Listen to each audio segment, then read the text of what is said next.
નમસ્કાર, હું છું આપની સાથે કિશન તિવારી. આપ જોઈ રહ્યા છો ઇન્ડિયા ન્યૂઝ ગુજરાત અને સમાચારોની શરૂઆત કરીએ આપણે આમોદથી. તો આમોદ નેશનલ હાઈવે 64 પર ખાડાઓનું સામ્રાજ્યને લઈને જણાવી દઈએ કે આમોદ તાલુકા કોંગ્રેસ સમિતિએ આશ્ચર્યજનક અનોખો વિરોધ પ્રદર્શન કર્યું છે.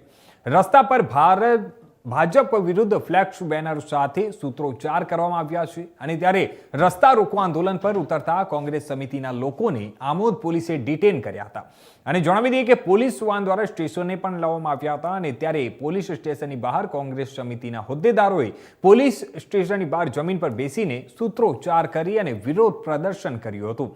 ત્યારે જણાવીએ કે કોંગ્રેસ સમિતિની મુખ્ય માંગણી એ હતી કે આમોદ મેઇન ચોકડીથી બત્રીસીના નાળા સુધી હાઈવે જે બિસ્માર બની ગયો છે તેવું કહી શકાય કે રોડ રહ્યો જ નથી. અસંખ્ય ખાડાઓથી વાહનનો અકસ્માતનો વણઝારના દ્રશ્યો આમ થઈ ગયા છે.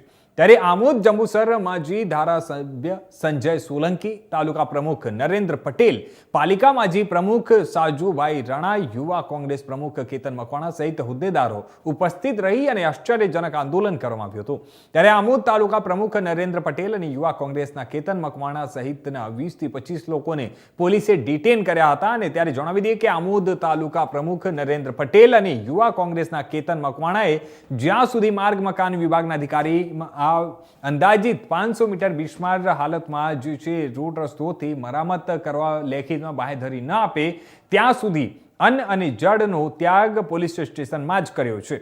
ત્યારે આમોદ પોલીસ સ્ટેશન પર માર્ગ મકાન વિભાગના અધિકારી નહીં પણ સામાન્ય કર્મચારીએ આવતા 2 દિવસમાં રોડનું પેચિંગ કામ કરી દેવામાં આવશે એવો મૌખિક વચન આપ્યું, પણ લેખિતમાં એ કર્મચારી પાસે સત્તા ન હોય અને ત્યારે ન આપવાનું જણાવતા ફરીથી વાતાવરણ ઉગ્ર બની ગયો હતો.